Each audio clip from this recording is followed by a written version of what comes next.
ناظرین، پاکستان کی ایک بہت بڑی شخصیتیں، بہت طوفانی شخصیتیں، نام لیا تو مشکل ہو جائے گی، لیکن اشارے آپ کے سامنے رکھیں گے. $100 ملین ان کے ڈوب گئے، پیسہ ڈوب گیا. دھمڑی جو بتایا جا رہا ہے کہ ممکنہ طور پر ادھر ادھر سے بنایا تھا مال، ناجائز مال تھا. ظاہر ہے اتنا بڑا مال آپ اس طرح سے نہیں کما سکتے، چونکہ ہم کوئی سافٹ ویئر بناتے نہیں ہیں، یا کوئی میڈیکل کے اندر ہم نے ریسرچ اس بندے نے کی نہیں تھی، نہ ہی وہ اس قابل تھا. لیکن $100 ملین اس کے ڈوب گئے. یہ اشارے چند ایک آپ کے سامنے رکھیں گے. پھر ناظرین، آج ہم شرمندہ ہیں، واقعتاً ہم شرمندہ ہیں. جو منشی ڈار صاحب نے، اچھا منشی کہنے پر یہ کیس بنا دیتے ہیں، یہ مارتے ہیں، پاکستان میں بڑا مشکل ہے. لیکن جو منشی ڈار صاحب نے جو بین الاقوامی فورم کے اوپر جا کر سٹیٹمنٹ دی ہے، شرمناک ہے. یہ شرمناک ہے. آپ نے ٹریڈ آف کیا اپنی بیٹی کو. ڈاکٹر عافیہ صدیقی کے اوپر ناظرین یہ گلے پھاڑتے تھے. پاکستان کے اشرافیہ جب بھی اس نے میرے اور آپ کے ساتھ کھیلنا تھا، یا ڈگ ڈگی یا ڈرامے لگانے تھے، یا ہمیں قائل کرنا تھا، ہمیں ہماری سوچ کے ساتھ، نفسیات کے ساتھ جب بھی کھیلنا تھا، یہ ڈاکٹر عافیہ صدیقی، اور جی ہمارے ملک کی بیٹی ہے، ہماری عزت ہے. آج یہ اس کے دوپٹے کی قیمت لگائیں. امریکیوں کو خوش کرنے کے لیے ڈار صاحب نے ٹریڈ آف کر دیا ہے ڈاکٹر عافیہ صدیقی کو بین الاقوامی فورم کے اوپر بیٹھ کر. اجمل قاسمی کے کیس میں عدالت کے اندر انہوں نے کھڑے ہو کر یہ کہا تھا کہ پاکستانی ہے، غور سے دیکھیں، یہ ڈالرز کے لیے اپنی بہن بیٹی کو بیچ دیتے ہیں. تو شاید ایک اور سودے بازی ہم کر رہے ہیں. امریکیوں کو خوش کرنے کے لیے ہم نے کیا کر دیا ہے، میں یہ آپ کو سنواتا ہوں. اور اس کے اوپر رد عمل بھی آئے ہیں، اور پہلا جو رد عمل ڈار صاحب کی انٹرویو پر آیا ہے، بین الاقوامی رد عمل آیا ہے، وہ بھی آپ کے سامنے رکھیں گے. لیکن سب سے پہلے ناظرین یہ سوال سنیں. یہ سوال تھا ہی نہیں ڈاکٹر عافیہ صدیقی صاحبہ کے اوپر، یہ سوال تھا عمران احمد خان نیازی کے اوپر، اڈیالہ جیل میں ناحق قیدی کے اوپر، پاکستان کے سابق پرائم منسٹر کے اوپر. اور سوال یہ تھا کہ اسے آپ لوگ ڈیو پروسیس کیوں نہیں دے رہے، ڈیو پروسیس کیوں نہیں دے رہے. پہلے یہ سوال سنتے ہیں آپ. About 2 years ago, Imran Khan was arrested. He has a very significant level of support in your own country and abroad as well. And there are concerns that have been raised that perhaps due process is not being followed in his case. And of course, it's not the first time that a prominent political figure has been behind bars in Pakistan. Do you worry that Pakistan's sort of democratic credentials abroad are jeopardized by what's going on with this case, or do you feel like you have to explain it when you travel? اب ناظرین ظاہر ہے محسوس کیا جا رہا ہے کہ یہ سوال پہلے سے ڈار صاحب کو پتا تھا، اور انہوں نے اجازت بھی مانگی کہ میں ڈومیسٹک پولیٹکس کے اوپر سوال کروں گا. تو ڈار صاحب کو پتا تھا کہ یہ سوال آنے والا ہے، یہ پری پلان تھا. میں آپ کو بتا رہا ہوں یہ اس طرح سے ہو نہیں سکتا. ڈار صاحب نے پھر شروع کیا کہ میں جناب 30-35 سالوں سے اسمبلی کے اندر موجود ہوں، اور میں ریکونسیلیشن کرواتا ہوں، یعنی جو درمیان میں جو ایک وچولا ہوتا ہے، میں وچولا ہمیشہ سے رہا ہوں، اور میں چیزوں کو سارٹ آؤٹ کرواتا ہوں. پھر انہوں نے یہ کہا کہ میں جناب 2014 میں خان کے دھرنے کے بارے میں بات چیت کی، اور پھر انہوں نے کہا کہ عمران خان نے ریاست کے خلاف ہتھیار اٹھا دیے، اور 9 مئی والے دن عمران خان ریاست پر حملہ آور ہو گیا. اچھا، یہی بات چیت کرتے کرتے ادھر ہی ایک سیکنڈ کا بھی پاز نہیں دیا. انہوں نے کہا کہ فار ایگزامپل پاکستان کی بیٹی، یہ سن لے ڈار صاحب نے کیا کہا اس کے بعد. And you pick up the arms and you do things what happened on May the 9th. Now, unfortunately, a man like me cannot even do anything. The due process of law has to take place, which is in progress. So, I think we should not politicize anything. For example, if I say that Afia Siddiqui is here for decades and going to be God knows till when. اس کے بعد انہوں نے کہا کہ جیسے کہ doctor Aafia Siddiqui کے خلاف ڈیو پروسیس فالو ہوا ہے. آپ کی میموری فریش کرنے کے لیے ڈاکٹر عافیہ صدیقی کو 2003 میں کراچی سے اٹھایا گیا، غائب کیا گیا. ابھی تک جو خبریں آ رہی ہیں، جو انکنفرمڈ رپورٹس ہیں، یا سینٹ کے اندر جو بات چیت ہوئی ہے کہ انہیں ایف بی آئی کے ایجنٹس نے، امریکی خفیہ اداروں نے اٹھایا، پھر افغانستان میں لے کر گئے، ایک ٹارچر سیل کے اندر انہیں رکھا گیا، ڈیٹین کیا گیا. پھر 2008 میں یہ کہا گیا کہ امریکن آفیشلز یا ایف بی آئی کے ایجنٹ انٹروگیٹ کر رہے تھے، اور انٹروگیشن کے دوران ان انٹروگیٹرز کی رائفل اٹھا کر عافیہ صدیقی نے انہیں شوٹ کر دیا، انہیں گولیاں مار دی. حیران کن طور پر آپ حیران ہوں گے کہ جو انٹروگیٹ کر رہے تھے عافیہ صدیقی نے ان پر فائر کیا، ان میں سے کوئی زخمی نہیں ہوا، لیکن ڈاکٹر عافیہ صدیقی زخمی ہو جاتی. انہیں امریکہ لے کر جایا جاتا ہے، 86 سالوں کی انہیں سزا سنائی دی گئی.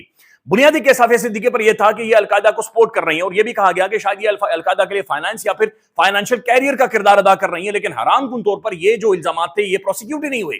صرف یہ کہا گیا کہ عافیہ صدیقی نے ایف بی آئی کے ایجنٹس کو گولیاں ماری ہیں اور ان پر حملہ کیا، انہیں کی رائفل لے کر حملہ کیا ہے. 86 سال قید کی سزا. ڈاکٹر عافیہ صدیقی کو امریکی جیل کے اندر جسمانی بد اخلاقی کا نشانہ بنایا گیا. ڈاکٹر عافیہ صدیقی کے تمام منہ جو سامنے والے دانت ہیں وہ توڑ دیے گئے ہیں. ڈاکٹر عافیہ صدیقی کے بال نوچے گئے ہیں. ڈاکٹر عافیہ صدیقی کو جیل کے اندر ایک تو آفیشلز کی جانب سے بد اخلاقی کا نشانہ بنایا گیا، پھر جیل کے جو قیدی ہیں انہوں نے بھی عافیہ صدیقی کے ساتھ بدسلوکی کیا. مذہب کی بنیاد پر ڈاکٹر عافیہ صدیقی کے ساتھ ناجائز اقدامات کیے گئے. الفاظ ناظرین ختم ہو جاتے ہیں. لیکن آج یعنی ایک اور ویڈیو دکھائیں جی. شہباز شریف صاحب آج سے چند گھنٹے پہلے جی زیادہ دور نہ جائے, چند گھنٹے, یہ گجنی ہے, سوچتے نہیں ہیں, ڈسکس نہیں کرتے, کیا کرتے ہیں.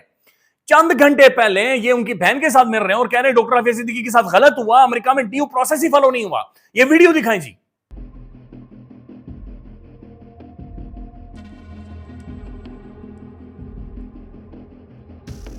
تو آپ اندازہ لگائیں کہ شہباز صاحب کہہ رہے ہیں کہ ڈیو پروسیس ہی فالو نہیں ہوا, اور منشی اسحاق ڈار صاحب جا کر امریکہ میں کہہ رہے ہیں کہ جناب ڈیو پروسیس فالو ہوا اور عافیہ صدیقی صاحبہ کے ساتھ بالکل ٹھیک ہوا ہے.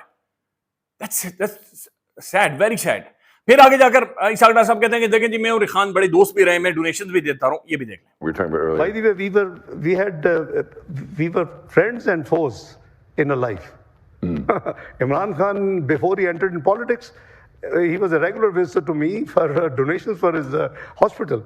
So it's not that we don't know each other, but I wish he should not have provoked, he should not have mobilized his party. 95% ناظرین ڈار صاحب نے جھوٹ بولا ہے. عمران خان انہیں ہانٹ کر رہا ہے, عمران خان ان کا تعاقب کر رہا ہے. دنیا کے جس کونے میں جاتے ہیں خان ان کے سامنے آ کر سوال بن کر کھڑا ہو جاتا ہے, وہ سوال بن کر ان کے سامنے کھڑا ہو جاتا ہے اور انہیں گربانوں سے پکڑ لیتا ہے. یقین مانیں انہیں اپنا آپ چھڑانے کے لیے, بلکہ اسی انٹرویو کے دوران انہوں نے یہ کہا کہ 6 سے 7 سے 8 ٹریلین ڈالرز کے ذخیرے ہمارے پاس موجود ہیں. ہم امریکیوں سے کہتے ہیں آ جاؤ, لٹرلی وہ سنیں آپ, آ جاؤ. 6 سے 8 ٹریلین ڈالرز کے ذخیرے ہیں, زیورات ہیں, دیگچے بھرے ہوئے ہیں, سونا ہے, منرلز ہیں, مائنز, پتہ نہیں کیا کیا ہمارے پاس خوفناک چیزیں, بیچو آؤ اور وہاں سے لے کر جاؤ.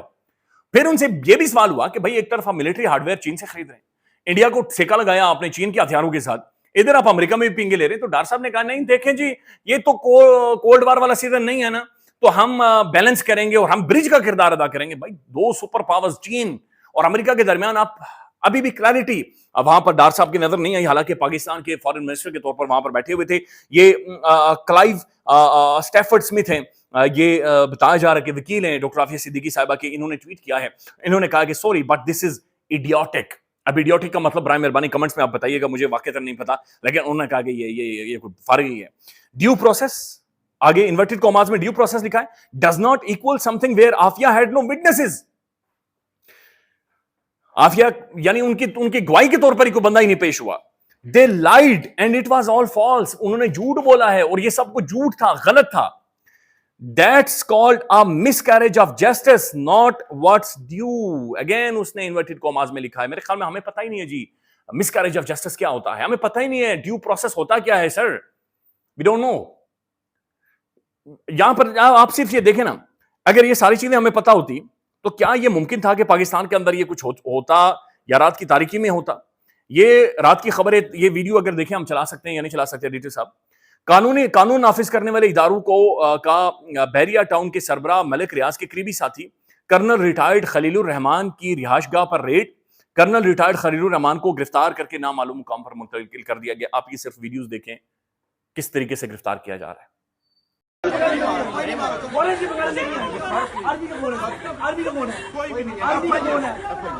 ناظرین سخت ترین رد عمل ہے عافیہ صدیقی کے جناب اس معاملے کے اوپر. مریم نواز خان صاحبہ لکھتی ہیں this is what deep seated bias and hatred towards someone turns you into. Imagine the moral decay defending 17 years of Dr. Afia Siddiqui's unjust imprisonment just to normalize Imran Khan's incarceration. اور یہ پاکستان کی prominent ترین court reporter ہیں, journalist ہیں, وہ کہہ رہی ہیں کہ امیجن کریں, صرف اپنے دماغ کو ٹکرے ماریں کہ عمران خان کے ساتھ جو اللیگلی کر رہے ہیں اس کو جسٹیفائی کرنے کے لیے یہ پاکستان کی بیٹی کے ساتھ انہوں نے کھیل کھیلا ہے. what kind of people stoop to this level. کون سے لوگ اس لیول پر گرتے ہیں؟ بھائی یہ منشی صاحب گرتے ہیں, ڈار صاحب گرے ہیں اس لیول پر.